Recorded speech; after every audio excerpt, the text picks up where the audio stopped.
안녕하세요. 저는 현재 울산에 거주하고 있는 30대 남성입니다. 지금부터 제보드릴 사연은 제가 직접 겪은 게 아닌 오래전 저희 아버지의 지인이 겪은 끔찍한 일인데, 이 이야기를 듣고 세상이 참 무섭다는 걸 다시 한번 깨닫게 되었습니다. 지금으로부터 20년 전쯤, 그 당시 저희 아버지의 나이가 40대 중반이셨고, 아버지는 젊어서부터 각종 건설 현장을 돌아다니면서 공사장 근로자로 힘들게 일을 하셨습니다. 육체적으로 힘든 일을 하시는 탓에 몸이 아프다는 말을 자주 하셨고, 그땐 제가 초등학생이었지만 매일같이 힘들게 일을 하시는 아버지를 보면 늘 마음이 편하진 않았었죠. 그래서 아버지를 볼 때마다 들었던 생각이 나중에 취직을 하게 되면 돈을 많이 벌어 효도를 해야겠다는 생각뿐이었고, 그런 의지가 강하게 박혀 있었던 건지 저는 꽤나 좋은 대학을 졸업하고 나서 사회로 나갈 수가 있었습니다. 하지만 좋은 대학을 졸업했다고 해서 다들 성공하는 것도 아니고, 막상 사회생활을 하다 보니 제가 전혀 알지 못했던 문제들이 수도 없이 많다는 걸 알게 되었었죠. 예를 들면 스펙이 아무리 좋고 실적이 뛰어나도 직장 상사의 신뢰를 얻지 못하면 늘 제자리 걸음이고, 그와 반대로 평소에 상사의 비위를 잘 맞춰주고 술을 접대하던 친구들은 금세 진급을 하는 케이스들이 많이 보였습니다. 한마디로 일만 잘해선 안 된다는 결론이었고, 저는 너무 답답한 나머지 아버지를 찾아가 신세한탄을 한 적이 있었는데, 아버지는 제 하소연을 듣고 해주실 말씀이 있다면서 이야기를 꺼내셨고, 그 이야기를 아버지께 전해 들은 건 꽤 오래 전이지만 제가 들었을 때는 너무 무서웠던 이야기라 그때 기억을 더듬어서 괴들남님께 제보를 해야겠다는 생각이 들었습니다. 말씀드린 대로 저희 아버지는 건설 현장 근로자로 반평생 일을 하셨는데, 거기서 김씨 아저씨라는 분과 굉장히 가깝게 지내셨다고 합니다. 보통 이런 현장 일은 작업자들이 자주 바뀌고 현장 위치도 제각각이라 두세 명 어울려서 일을 하기가 힘든 환경이었는데, 아버지가 소속된 업체는 팀 단위로 움직이기도 하고, 아버지와 김씨 아저씨 둘 다 용접 관련 일을 하다 보니 늘 같은 업장으로 배치되는 경우들이 빈번하게 있었다고 했죠. 그러다 보니 김씨 아저씨와 가끔씩 술도 한잔하면서 가깝게 지내게 되었고, 남들이 보면 가족이라고 오해할 만큼 아버지는 김씨 아저씨와 친밀한 관계였답니다. 그렇게 별 문제 없이 잘 지내고 있었는데, 한날은 술을 마시다가 김씨 아저씨가 고민이 있다며 아버지께 좋은 제안을 제시했다고 합니다. 내가 자네한테 할 얘기가 있는데 말이야. 이걸 어디서부터 이야기를 해야 되나? 에이, 김씨, 우리 사이에 뭘 숨길 게 있다고. 그냥 뜸들이지 말고 말해봐. 그래. 자네도 알다시피 우리가 팀 소속이잖아.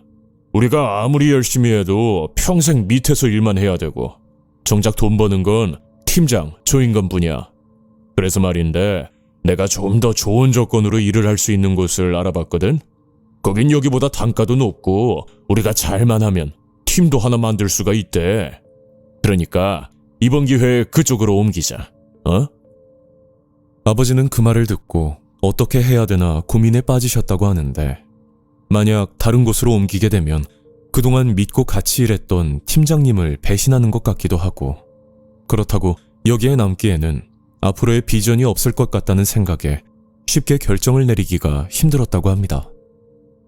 아버지는 고민 끝에 결국 김씨 아저씨를 따라가기로 했고, 그때부터 크고 작은 문제들이 생기기 시작했었다고 했죠. 김씨 아저씨는 회사를 옮기자마자 일은 하지 않고 각 부서의 팀장 또는 현장 소장들과 술을 마시고 다녔다고 하는데, 그 정도가 지나칠 정도로 심각해 보였답니다. 그래서 아버지는 김씨 아저씨를 불러 진지하게 말을 했다는데, 거기서 황당한 말을 들었다고 했죠. 에이, 자네는 진짜 눈치가 없는 건지 아니면 어디 좀 모자란 거야? 내가 지금 윗사람한테 잘 보이려고 술 먹고 다니는 거지. 에이, 자네도 참 답답해. 아버지는 예전과 180도 달라진 김씨 아저씨를 보고 여러 생각이 들었지만, 그 후로 더 이상 신경 쓰지 않기로 하고 혼자 열심히 일을 하면서 지내셨다고 합니다. 그렇게 몇 달 뒤 김씨 아저씨는 현장을 관리하는 한 팀의 팀장으로 승진을 했고, 그걸 보고 아버지는 제가 사회생활을 하면서 느꼈던 그런 비슷한 좌절감을 느끼셨다고 말씀하셨죠. 자리가 사람을 만든다고 김씨 아저씨는 이미 다른 사람이 되어버렸고, 아버지는 김씨 아저씨를 피해 다니면서 맡은 일만 하고 조용히 지내고 있었다고 합니다.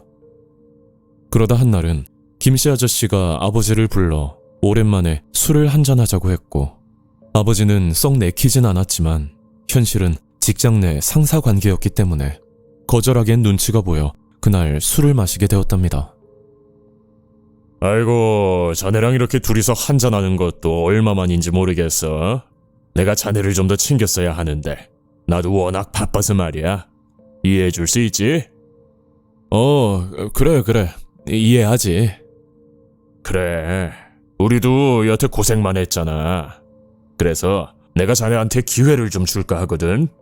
이게 아직 정확히 공문이 내려온 게 아니라서 이 말을 할까 말까 고민을 하고 있었는데, 우리가 워낙 깊은 사이잖아. 그래서 자네한테만 미리 말해줄게.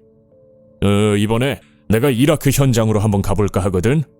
만약 가게 되면 현장 소장급으로 가게 될 것 같은데, 만약에 자네가 같이 간다고 하면 내가 한 자리 줄 생각도 있으니까 한번 잘 생각해봐. 김씨 아저씨의 말은 이라크 신도시 건설 현장에 일을 하러 간다는 말이었는데, 본인을 따라가면 현장 관리자 직책을 주겠다는 솔깃한 내용이었습니다.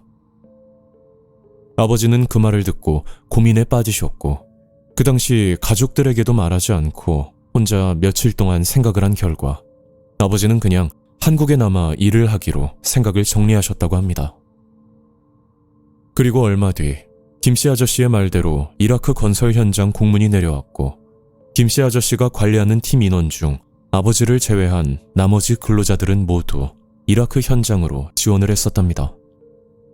그 당시 김씨 아저씨가 끝까지 아버지를 따라다니면서 설득을 시켰다는데, 그래도 아버지는 가족들 곁에서 일을 하는 것이 더 나을 거라는 판단에 절대 가지 않겠다고 단호하게 말을 전했었다고 합니다.